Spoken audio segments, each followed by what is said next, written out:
Hi, everybody. Welcome to this Ambition Institute webinar.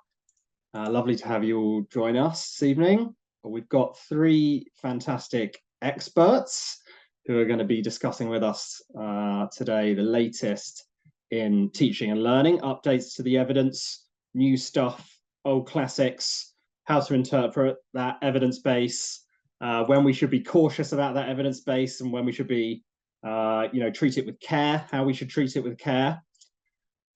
We have been receiving your questions that you've been suggesting for the discussion via email prior to this, and we're going to work some of those into the discussion. If you have further questions that you'd like us to address, or something occurs to you in the course of the panel discussion, please just pop them in the chat, and we will do our level best to try and get to them at some point in the discussions, depending on my chairing skill and whether I have enough working memory free to do that and chair the discussion.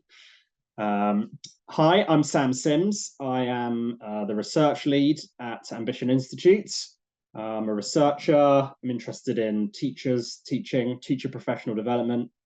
I also am a lecturer at UCL University, where I work in the Centre for Education Policy and Equalising Opportunities. And as I've mentioned, I'm joined by a fantastic panel this evening.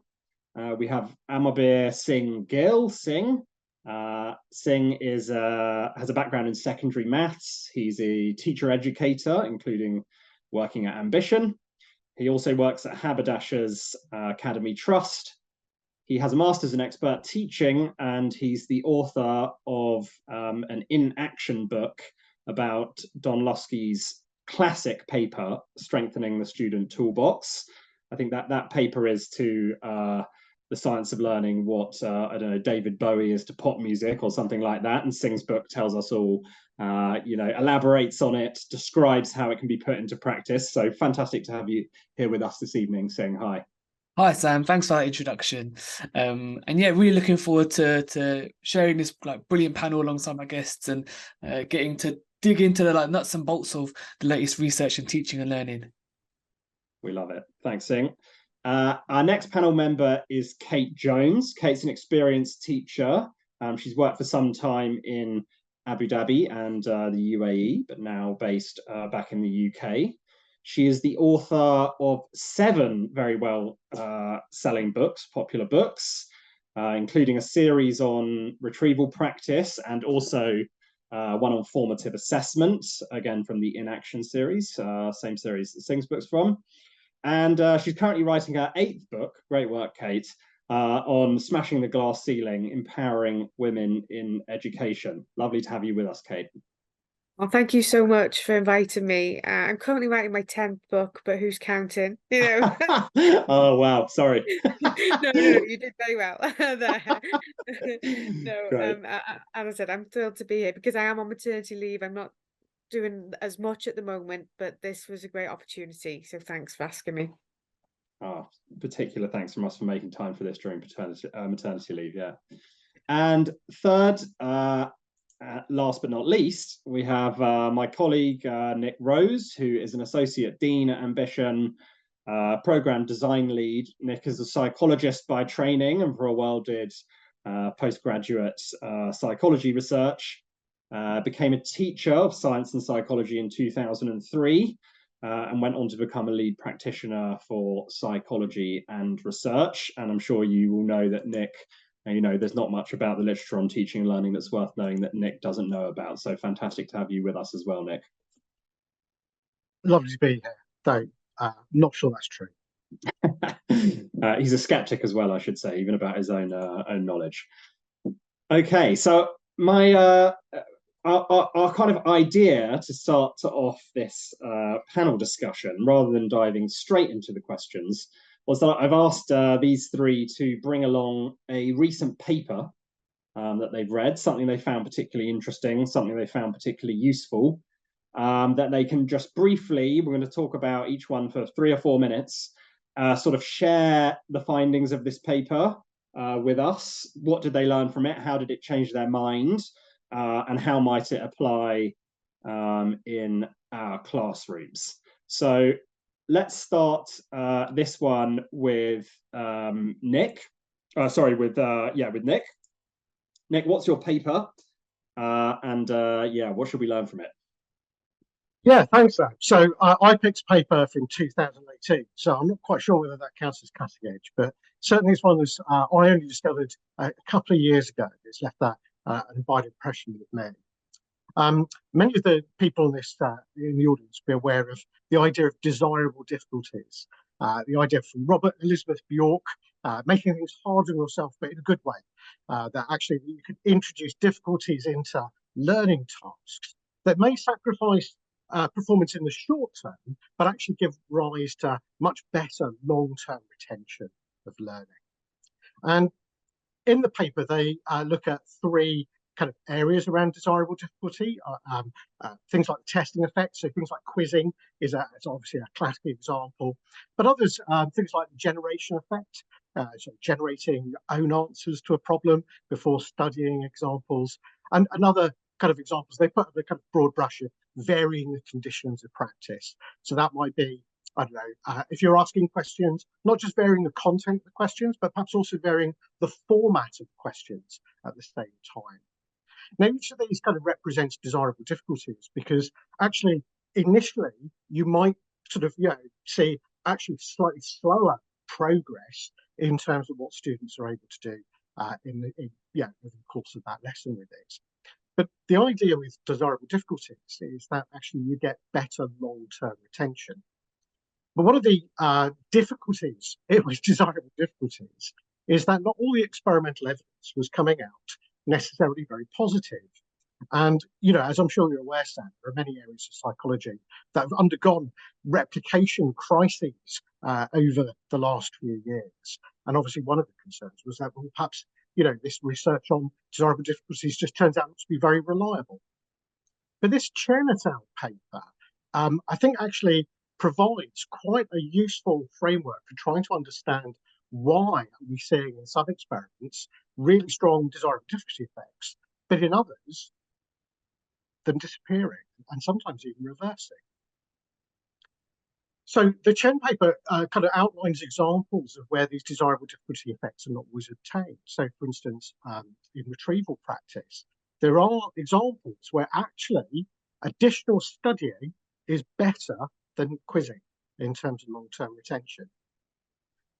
And they, by reviewing quite a diverse range of experiments, suggest that cognitive load theory actually provides a pretty handy explanation for why do we see these contradictory effects in the literature. And they argue that many of these failures to obtain these desirable difficulty effects happen under conditions where working memory is already under strain due to what they call high element interactivity. That's where working memory is having to hold on to several ideas at the same time in order to perform a task. And under these conditions, the introduction of additional difficulties may just end up overloading working memory. So it's a really interesting paper because it squares actually some of the contradictions in literature. And I think it also demonstrates, again, why cognitive load theory can provide quite a helpful framework for understanding some of these disparate effects that we find in literature. I think it's particularly interesting in the context of, say, a classroom teacher, because, I think that it's very easy at a superficial level to go like, oh, we just want to get straight into quizzing. Desirable difficulties are a universal good. But actually, it does require some thought about when to introduce them and when to apply them. And so it speaks to the need to consider kind of the sequencing of the introduction of desirable difficulties, in my view. It's likely that we need a kind of like a fairly gradual introduction, especially where topics are quite complex or abstract, or where pupils have very limited prior knowledge. And actually, you might want to hold off on your desirable difficulties until they're much more desirable. And you've got perhaps a better prior knowledge helping to constrain the load of working memory. Right. What a fantastic, just way of thinking about this literature and way of avoiding it going wrong. I mean, presumably, if you do go too quickly in with the desirable difficulties, such that working memory is overloaded and they become undesirable, you're also going to risk demotivating the kids on the grounds that, you know, what you presented with them with is just kind of totally unmanageable. Yeah, I mean, you know, and I'll defer to Kate's kind of thoughts on this in a moment. But, you know, we want a reasonably high success rate when we're doing informal quizzing. The idea is not to come to mind with crashing 0 out of 10 scores all around the board. You know, like things like retrieval practice are a great consolidation strategy, but consolidation suggests there's something already there to consolidate. Right. You know, if you're really getting 0 out of 10, then you're probably better off reteaching it, aren't you? Amen. Also, presumably this speaks to the importance of sort of, you know, teachers' knowledge of their pupils, knowledge of where they are in, you know, in the curriculum sequence and so on, because ultimately this comes down to a matter of judgment as to whether the, you know, are we at the right point to introduce some of these desirable difficulties? Oh, absolutely. I mean, not just knowledge of your pupils, but also knowledge of the subject content and your pedagogical content knowledge as well, your knowledge of the kinds of misunderstandings and the things that students will struggle with when learning about that topic. Quizzing is quite entangled with its subject, some might say. Right.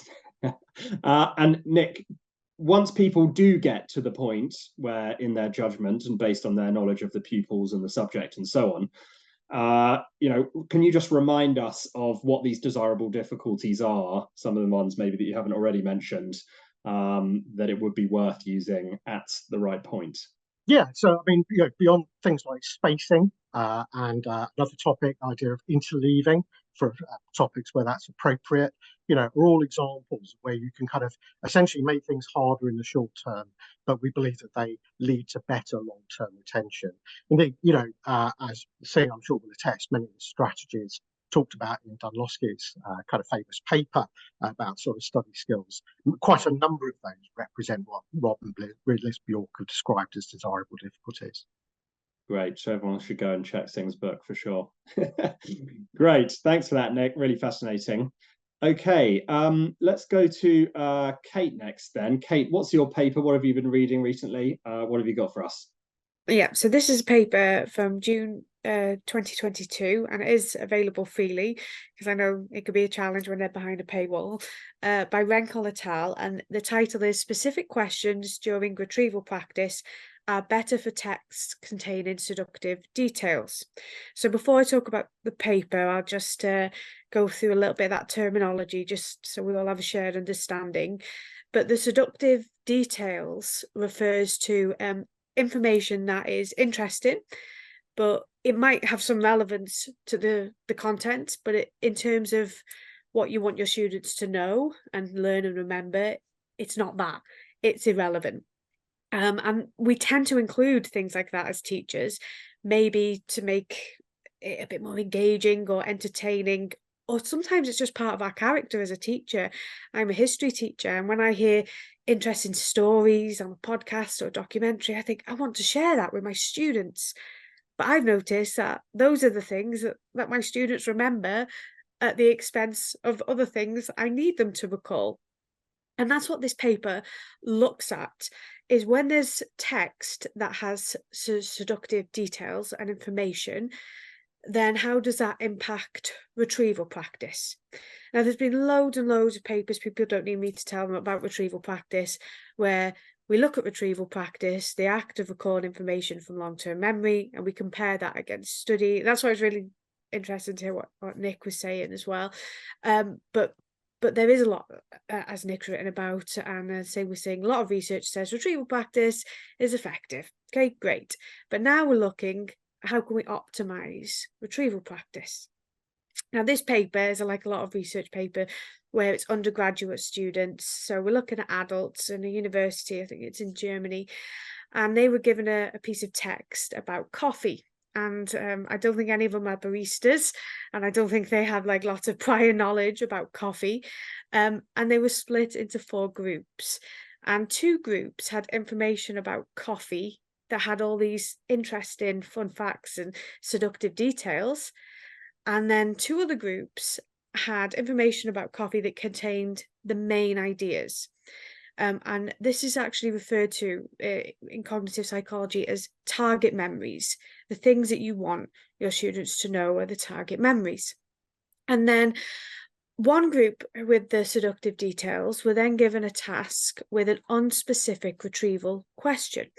So an unspecific retrieval task is where you would say, write down everything you can remember about coffee. And then they'll write down what they can recall.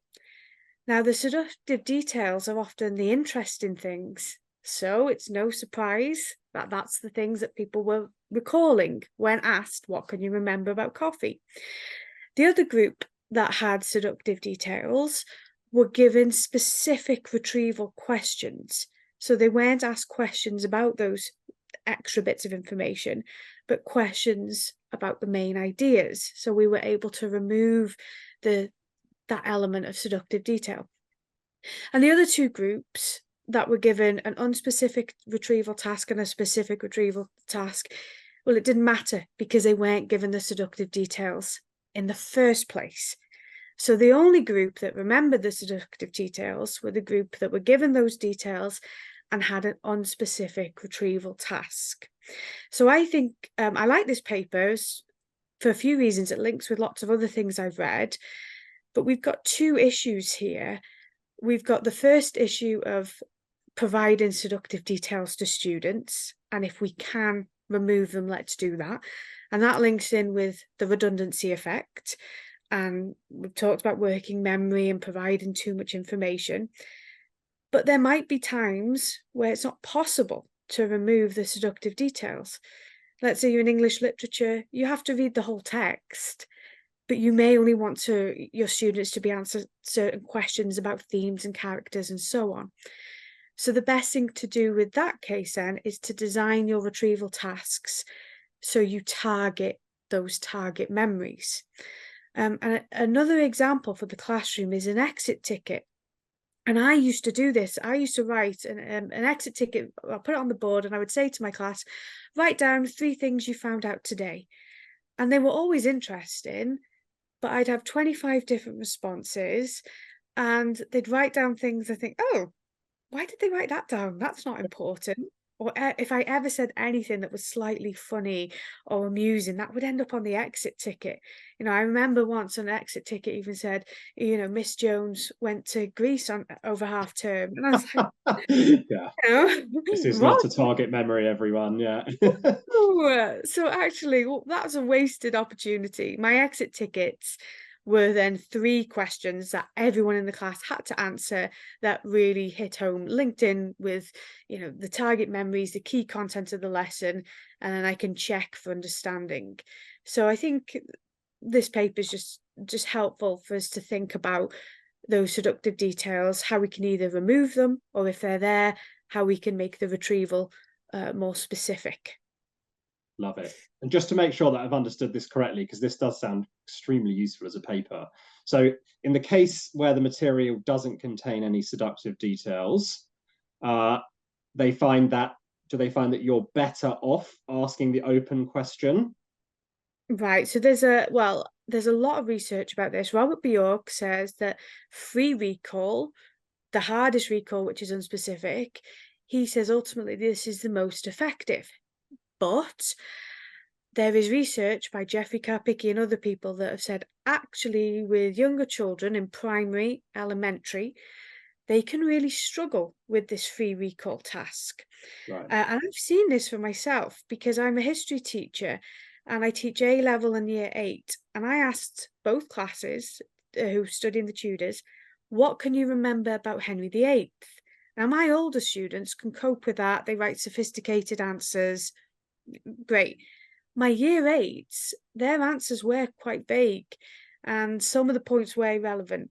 They wrote that he had a ginger beard and he had 6 wives. Accurate, but I wanted you to write about the closure of the monasteries.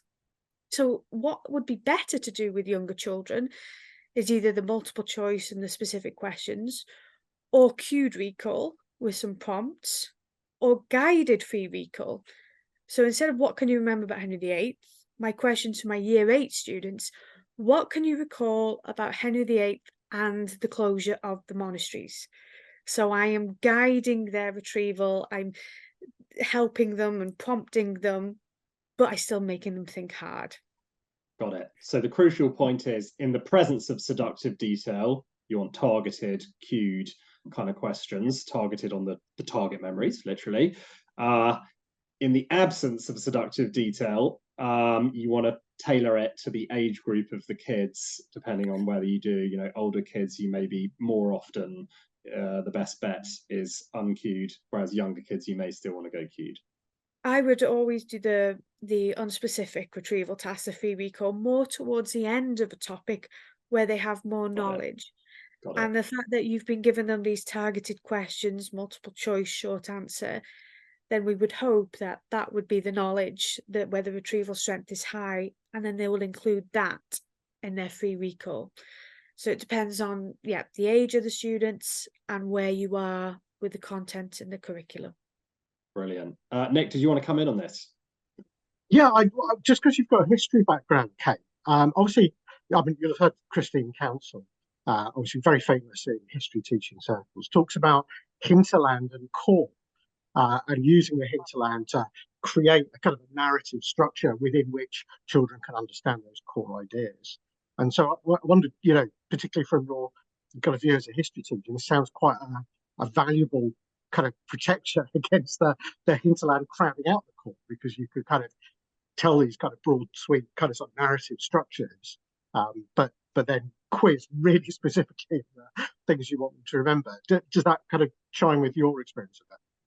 Yeah, absolutely. And we know as well, Daniel Willingham and others have said the power of stories, and we do want the students to have these interesting bits of knowledge as well. So it is a really tricky one. I would never say to a teacher, don't share an anecdote or a fun fact or keep anything interesting away. It's just, I just think from my own experience and how the things that students do tend to remember, I think we have to just make that little bit extra effort. And also, another thing I say to teachers, I say, tell students what the target memories are. I was in an A-level class and it was a science lesson, and the teacher was talking through the PowerPoint and his explanations were brilliant and everybody was listening. But some students were trying to write down everything he said. Some wrote the bare minimum and some somewhere in between. They didn't know what they should or shouldn't be writing down. They didn't know what the target memories were. And that's where the teacher can say that. And a primary school I worked with, where I told them this, they then, with their students, say, this is something you need to know. And it's going to be on the quiz, and I'm going to ask it to you again. And then when it's seductive detail, they'll say, this is just nice to know. I'm telling you this because I thought you'd find it interesting. So they still make room for that in the curriculum, but they try and make it explicit. Really helpful. Thanks for that. I'm learning loads here. I don't know about everybody else. Singh, very keen to hear about your paper as well. What have you been reading? Yeah, really hard to follow up that from Nick and Kate. Thanks for making me go last time. Really appreciate that. Cheers. No worries. Hey, mine's a slightly different sort of like lens. I think Nick and Kate have obviously focused on sort of cognitive psychology and what we can understand about like learning and how brains work. And mine was something I've been interested in more and more recently, is like behavior, both like sort of student behavior and teacher behavior. And I came across a study only a couple of months old, published in September of this year. And the headline was that inflated praise may make students seem more hardworking, but because of that, also less intelligent. And that really jarred with me. Like, am I inadvertently making my students seem less smart by praising them? And so like this is what like grabbed my attention with this specific bit of research. And what these researchers wanted to look at was like broadly praise, but specifically the impact that what they call inflated praise can have on how teachers and students view children from low socioeconomic backgrounds. So inflated praise was phrases that contained adverbs or adjectives. So something like you did really well, or you did very well, or your work is amazing. And that was differentiated from like other kinds of praise, which could range from things like, you know, that's an okay score, or well done, or you did well. And so sort of differentiated these two types of praise. And he started off with 3 premises.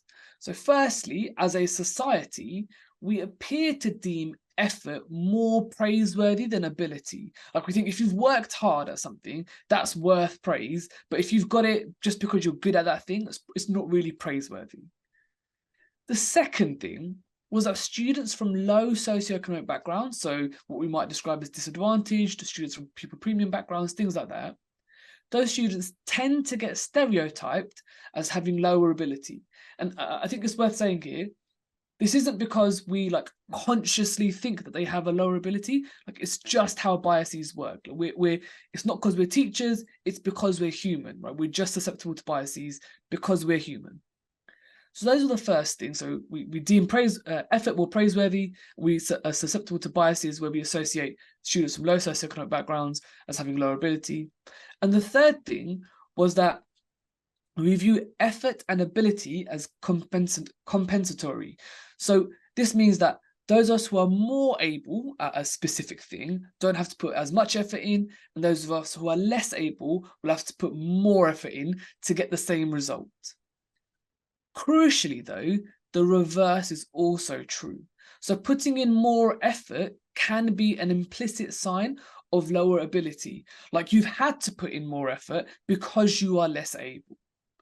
And so they wanted to test this. Like, they wanted to test this link between what we praise and therefore the inferences that we might inadvertently be making. So they gave teachers 4 descriptions of 4 imaginary children, 2 from high socioeconomic backgrounds and 2 from low socioeconomic backgrounds. And they then described each student achieving some form of academic success. And this was the same academic success for students from the different backgrounds. And they asked the teachers to do 2 things. So firstly, how would they respond to the success? What feedback would they give that student? And secondly, how would they attribute the student's success? So why did they think the student had achieved this success? And what they found was teachers gave more inflated praise to students from low socioeconomic backgrounds than students from high socioeconomic backgrounds for the exact same success. And they were more inclined to attribute the success of those students from low socioeconomic backgrounds to effort rather than ability. So that was the first sort of study they tested, really highlighting that teachers will give inflated, and remind inflated like you did really well, or this is amazing, inflated praise to students from low socioeconomic backgrounds, and will attribute it to effort over ability. They also wanted to look at students' perspectives and the inferences students might be drawing. So they gave students a description of a teacher giving feedback to 2 students who just completed some work and got the exact same score. They varied the feedback the teacher gave into 3 different groups. So the first was the teacher gave modest praise to one child and no praise to the other. The second was they gave inflated praise and no praise. And the final one was inflated praise and modest praise. And what they found here was that the children deemed the students who got praise to be less smart than the students who didn't get any praise, and the students who got inflated praise to be less smart than the students who got modest praise. And when they asked the children why this was the case, they said the reason for this is the children inferred the students who got more praise had to work harder to compensate for their lack of ability. And I feel like this really jarred with me. Like, this really made me reflect on my own practice, because we want to praise kids, we want to have a positive environment in our classroom, we want them to feel good about themselves. And it left me with a real conundrum. Like, as teachers, we're often told praise the effort and not the ability of a student. And as a society, we believe that effort is more praiseworthy than ability. But when we praise effort, we're now running the risk of communicating the reason this student has had to put in this effort is to compensate for not being as able as other students who haven't put in as much effort. And this can further reinforce the stereotypes of students from lower socioeconomic backgrounds, being less able, as they were the ones who received more inflated praise, implying that they had to put in more effort to compensate for their ability. So we've got this link sort of between inflated praise and effort being used to compensate for ability, but also that praise being more likely to be given to students from lower socioeconomic backgrounds. So those students falling prey to that bias, like they're the ones who've had to work hard because they are less able. And crucially, teachers and students both fell prey to this inference. Like, even though it was only the teacher who's giving feedback, they both came away with thinking effort is being praised to make up for a lack of ability. Yeah. Now, like, this isn't all doom and gloom. Like, this isn't like, please don't go away. Like, stop praising your students. It's more about thinking really hard about how we can praise students. And also, one of the really interesting things from the research was they found that teachers who themselves were from lower socioeconomic backgrounds, like as children, were less likely to exhibit this behavior. So, like, a solution. So can I just check I understand that thing? So that they're less likely to give overinflated praise, is that right? They're less likely to give overinflated praise to students from lower socioeconomic backgrounds. So they will still give inflated praise, but it's more equitable between different backgrounds of students. So yeah, so one solution is, like, we just recruit teachers from like a wider range of backgrounds, but specifically from low socioeconomic backgrounds themselves. That's obviously like a really wide system-wide change. But something we can do in a classroom is, rather than thinking about praise as being given to effort or ability, we can praise the process that a student has undertaken. Like, talk me through the thought process, or look at the process they've done, so I'm a maths teacher. It's really easy because it doesn't matter how much effort you put in or how able or not you are. To get the right answer, you have to follow a process. And so that's really powerful because it's inherently equitable. Like, it doesn't matter who you are, what you're bringing to the table, this process will be the same regardless of any of these other things that we've sort of talked about: effort, ability, background. Like, it doesn't really matter. So I think that for me was the real key takeaway from that. It's like, how do I deliver praise, and what am I going to be praising as well? Love it. Fascinating study. Nick, did you want to come in on this? Yeah, I just think it's a really fascinating study. I mean, obviously, Dan Willingham wrote a wonderful paper about the kind of the double-edged blade of praise many years ago, which I saw rocked my ship, as it rocked yours, I think, that paper. But I think that paper is particularly interesting, given the way that many schools and teachers responded to things like the idea of growth mindset, the idea of really praising effort in order to encourage, that focus on effort. And actually, it turns out a few years later that actually praising effort might not be a good idea at all. Yeah, and I think that, so I trained in the boom of growth mindset. Like, I remember having like several sessions in my teacher training year around growth mindset. So I think this is why, like, this paper for me was so jarring, like, for want of a better term, because it really like got some of my inherent beliefs about teaching and maybe questioned some of them, like, really critically. Right. Thanks for that, Singh. Really, really interesting. And yeah, big practical implications, presumably, as you've outlined for us. I absolutely love that. We should do this again. Like, this is great. I want to do this once a month and hear about the latest research.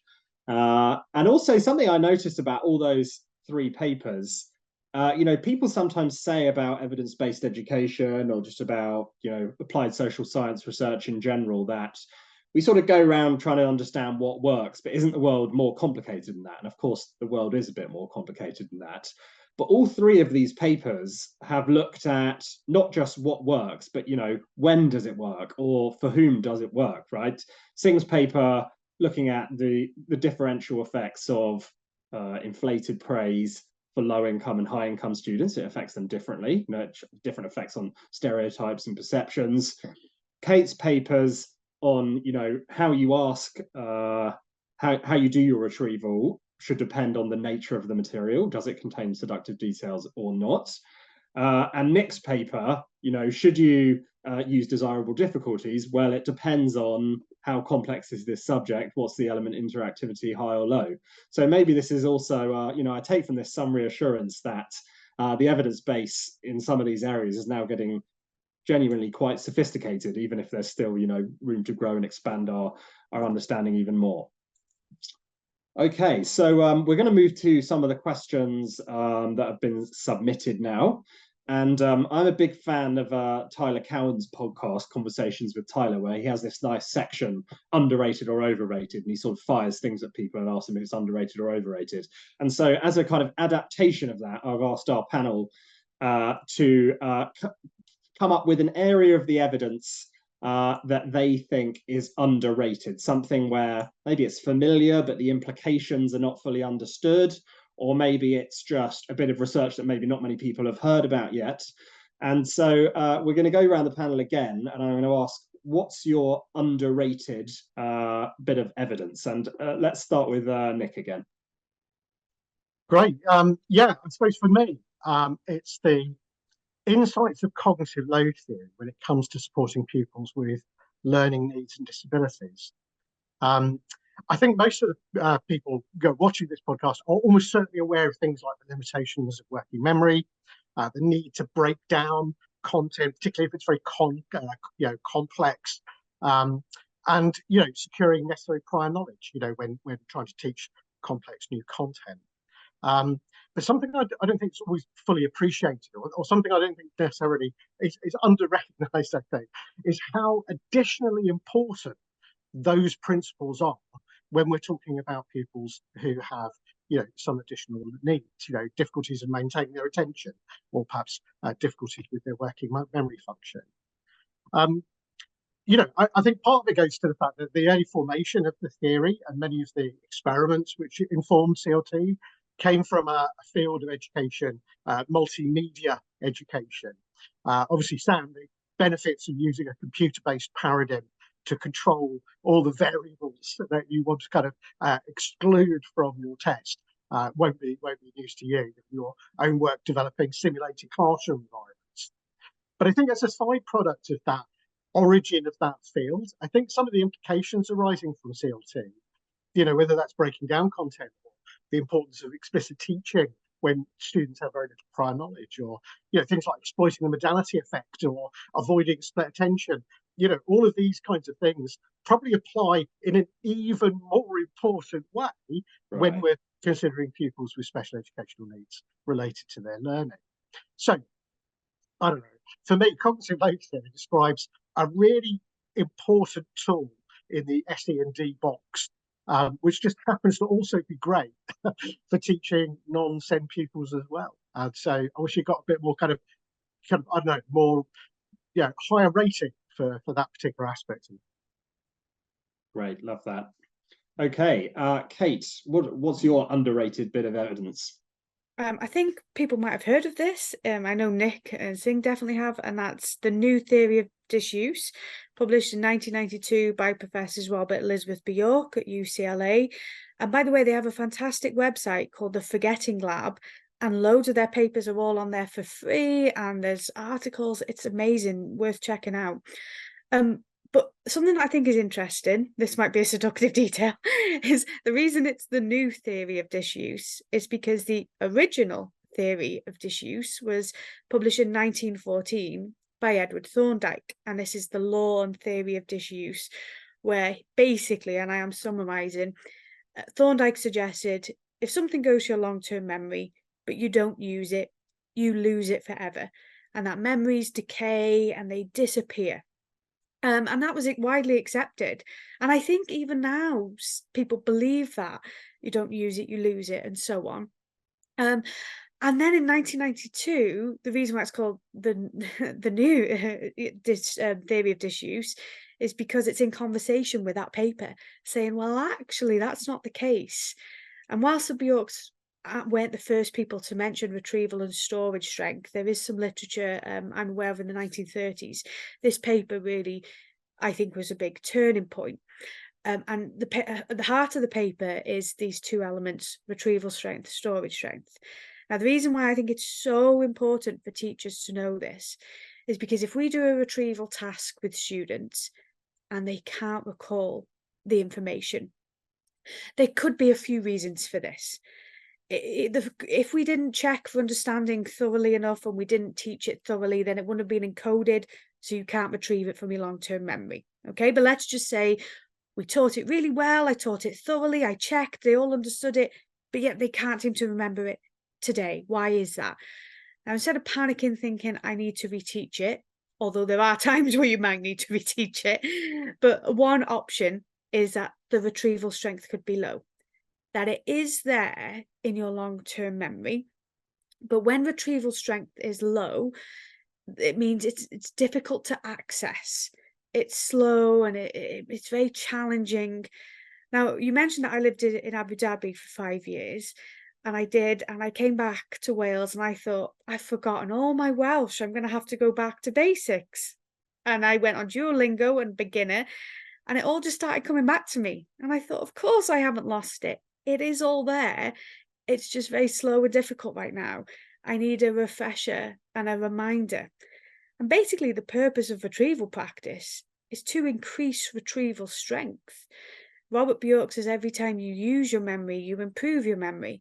And every time students retrieve information, the retrieval strength increases, making it more recallable. So students will remember it with greater ease and with speed in the future. So there will be times in your curriculum where retrieval practice might not be the best option. And I can link an article I wrote with Dylan William and Robert Bjork, and we published it in August. And we said to teachers, going back in September, don't do a retrieval quiz. The students have had 6 weeks off, and let's say they didn't study every single day. So if you say, right, welcome back, let's do a quiz, what can you remember? The retrieval strength is low. And if they don't do well, that can knock their confidence, motivation, and morale. The teacher will panic. So instead, we offered a few alternatives. First one would be, welcome back, everyone. Well, I'm sure I'm probably a little bit rusty, so here's a reminder. Let's look at your knowledge organizer. Here's a video. And then next lesson, I'll quiz you. Or you could set a homework and say, because you've got a quiz on this next week. If you were to do a retrieval task when retrieval strength is low, I think the best option would be multiple choice, because at least the answer is there. It's the easiest type of retrieval and it could trigger their memory.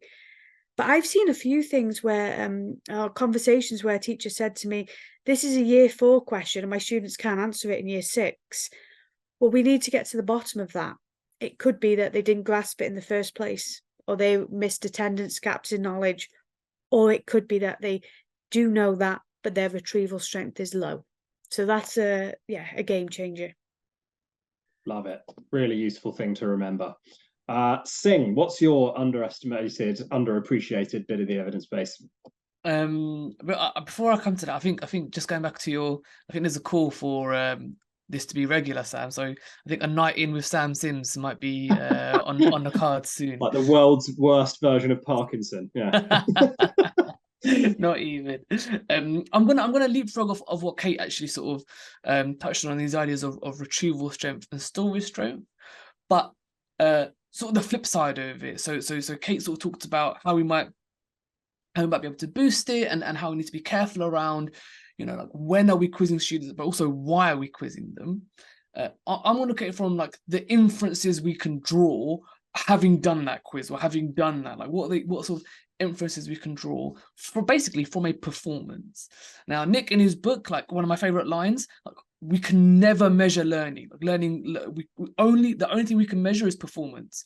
Like learning is invisible. We have no idea whether it's taken place or not. All we can do is get students to do something, and then based on the context of where they've done that thing and how they've done it, draw some inferences about whether they may or may not have learned it.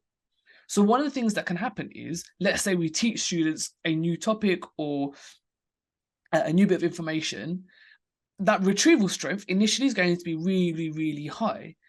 That also means is that performance is going to be really strong. Like students will be able to do that thing really, really well. But the context in which we've measured that performance has to be taken into account. Like we've just spent 45 minutes teaching students how to add fractions. Is it a surprise that they can add fractions really, really well for the remainder of the lesson? Like we would hope that that is the case. We hope that they can do that really well. But as the new theory of disuse and sort of other bits of research show, that performance or that retrieval strength will decay over time. So actually understanding that performance is all we can measure, and that based on the context of the performance, we can make some inferences about learning. I think that's the underrated evidence for me. Like, have we measured retrieval strength in multiple different contexts, which may give us a better idea about storage strength? Like, have they consolidated this knowledge? Or is this a one-off like bit of performance that we've just measured? And therefore, like, all we can say is, well, they can do it really well now, but we don't really know if they've learned it or not. Right. Yeah. So counterintuitive, or at least counter to like the perceptions that we're always coming across. So critical not to forget it. Great. Okay. So one of the questions, by the way, I should say that at the end of the webinar, we're going to put up on the screen some QR codes so that if anybody wants to download the papers that Nick, Kate, or Singh have talked us through, you can just point your phone at the screen and it should just take you straight to a link to the paper, which hopefully you'll be able to access one way or the other. So one of the questions that we had submitted was around the importance of lethal mutations. And this is another way in which, evidence-based education and what we know about teaching and learning is hopefully becoming more mature, slowly but steadily over time, in that we don't just know about this stuff, but we know about how not to do it wrong, or how not to sort of hit the target but miss the point when it comes to evidence-based teaching and learning. And so the question that we had submitted was, can the panel tell us about some important lethal mutations of the evidence-based or evidence-based practices? So let's start with Kate. Kate, what's your nomination for a lethal mutation that we should all be aware of, and how should we, make sure we do it right, not wrong? Yeah, this is lesson objectives, outcomes, learning intentions. Now, actually, there's an interesting thing about what should we call it. One way you could say, well, it doesn't matter, but Dylan Williams does say that it should be about the learning, not the lesson. So Dylan Williams is an advocate for calling it learning intentions. And he does promote the importance of sharing learning intentions with students, as does John Hattie, Shirley Clark, and so on, that we're really clear with students about what they will be learning about. But this has been mutated, and this is still happening because I see it in books all the time, where a student will copy LO and write something down, but they don't sometimes know what it means. They might not be able to even access the language and the vocabulary in there. And it's just, we know this is a mutation, but it's still happening. It's like a wallpaper objectives, where people just copy them down and then they move on, and it hasn't been helpful. I think the best way to communicate learning intentions is a verbal explanation from the teacher and asking questions. And we need to check for understanding for all students, because we might say, well, can someone tell me what I mean by this? Or can someone explain it in their own words? And then that bright, confident student does it, and we go, great, and we move on. We have to check if all students do. So it is really important that we have these goals and we can refer back to it in terms of feedback. But I still don't think we're getting it right. And I'm still seeing things like students writing their own learning intentions or guess the learning intention, and then they get really confused. I did this ages, like, I'm so embarrassed. When I was a young teacher, I said, what's a learning intention? And I communicated it through emojis. So, I made mistakes. I mutated it myself. I'm so embarrassed by that. But, we reflect, we learn, we do better. For sure. Great. Love that. Who should we have next? Singh. I was just grateful you didn't pick me last this time, Sam. So I think it's worth saying, and as Kate sort of has modeled, there are countless lethal mutations I've done in my practice. Like, I cringe when I think about some of the lessons I've taught when I look back on my teaching. I think the one where I just hold my head in my hands was when I first came across interleaving, and it was something that I tried to interleave. Probably it was on probability, so I was probably doing something like tree diagrams with Pythagoras' theorem, and surprise to no one, it was an absolute car crash. Students were confused, they had no idea what was going on. I lost them halfway through the lesson. It was just an absolute shambles.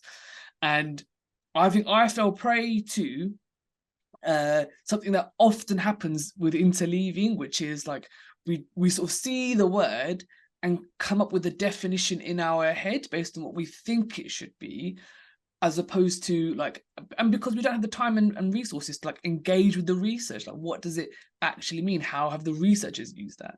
So like I sort of read the word interleaving, oh, that sounds like we should just mix things up and it's going to give me great results. It just didn't. It absolutely didn't. And some of the other ways I've seen it done is to like mix up sequences of lessons. So you'll do like a lesson on adding fractions, then you'll have like Pythagoras' theorem, then you'll come back to like dividing fractions, and that thread just gets lost and it gets really confusing for students. So that's what interleaving isn't. I think what it is, or what the research would suggest it is like really, really nuanced. And the way I often describe it to teachers, and the way I think about it now, is like, what are 2 or 3 concepts that students constantly confuse, like they constantly mix up? So like some classic ones in maths, how to add and times fractions. Like students will always do the opposite thing for each of those operations. Finding the area and circumference of a circle, radius and diameter, like generally area and perimeter, like geometry in maths is just primed for this sort of thing. And so those sorts of questions or topic areas are great for interleaving, because it forces students to think really hard about the concepts, like not just about the numbers and doing some sort of manipulation of numbers. They're having to focus their attention on the concepts. Like, am I dealing with area here or am I dealing with circumference? Whereas if they have 10 questions on area, they don't have to ask that question. They know it's area because all the questions have been about area. So that's, for me, a real big learning journey that I've gone on over the past 5 or 6 years. Great, thanks so much for that, Singh. And Nick, yours is going to have to be quite brief, I'm afraid, because I am in fact no Parkinson and we're not going to get to the commercial break on time. But Nick, what's your You never... Well, I don't know. I think sometimes, you know, I question sometimes what we mean by lethal mutations. Sometimes it's simply that people aren't aware of what the evidence base actually says. They've read a mistranslation or something like that. But I think a deeper problem is that as a profession, we're starting to be able to identify some evidence-based principles around teaching and learning, but we actually have remarkably few evidence-based practices. You know, if you were to look on the EEF website, you know, have a look at their completed trials, you know, a great majority of them will say something like 0 months progress. You know, they've been evaluated not to particularly appear to have any impact. Now, each of these, you know, these just haven't been plucked out of the air at random. I mean, some of these cost millions of pounds to run, and they're all kind of based on really solid kind of research evidence that's been translated by researchers often into an intervention that they can trial in a school. And the majority of them don't work. So what blessed chance does a teacher have, you know, without the framework of a randomized controlled trial to be able to necessarily get these things right first time?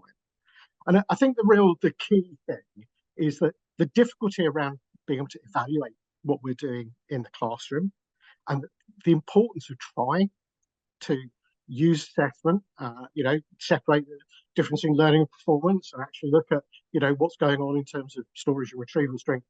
But I mean, to get a better picture of kind of, well, you know, the way I have implemented this evidence, is it having the benefits for my pupils that I might anticipate? Like, if I can be really clear about the problem of learning that I was trying to overcome, I might be able to at least make some limited tentative inferences about whether the thing I've done is at least going in the right direction in terms of the problems of their learning. So I'm going to say that, how would we know whether what we're doing is a lethal mutation or whether it's an adaptive one? Because all teachers are going to have to translate, at the very least, to the subject topics that they're teaching, any of the evidence-based principles that they encounter. And the difference between an adaptive modification of that idea and a lethal mutation of it that undermines that idea, obviously it doesn't really kill people, it just kills the, the effectiveness of what you're trying to do, comes out in some evaluation of that. And I think that's the real lethal mutation, is thinking that you can just read Dunlosky article like Kate's books or Singh's book on Dunlosky, try something out on Monday, and then that problem solved, because implementation turns out to be real devil in the detail.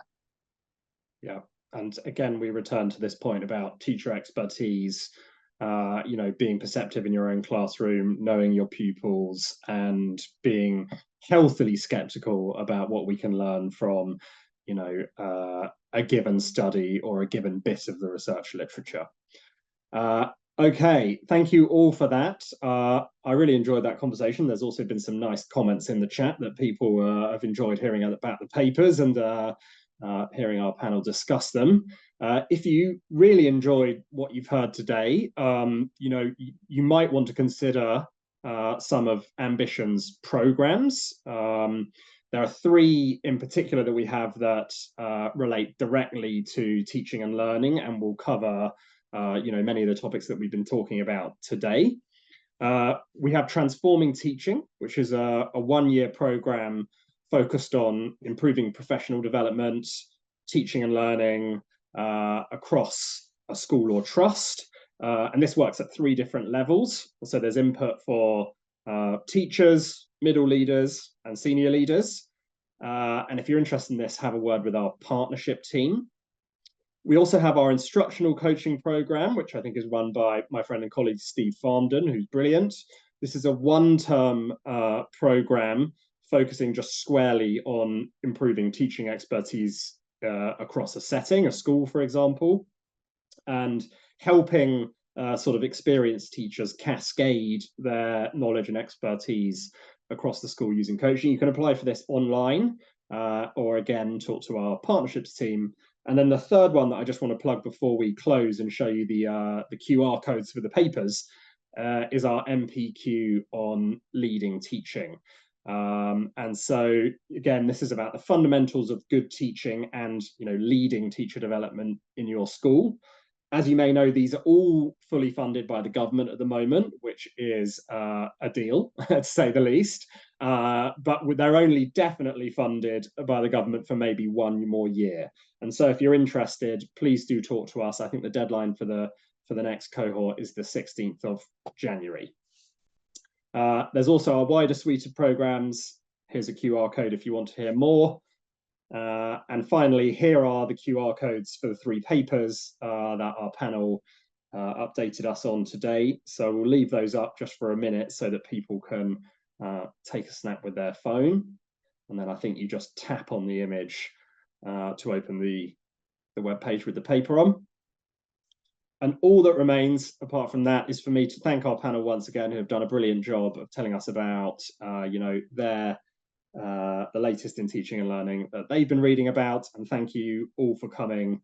And we hope to see you again in some way or another at Ambition. Good evening, everybody. Thank you. Thank you. Thanks, everyone. Thanks, guys. Cheers, everyone.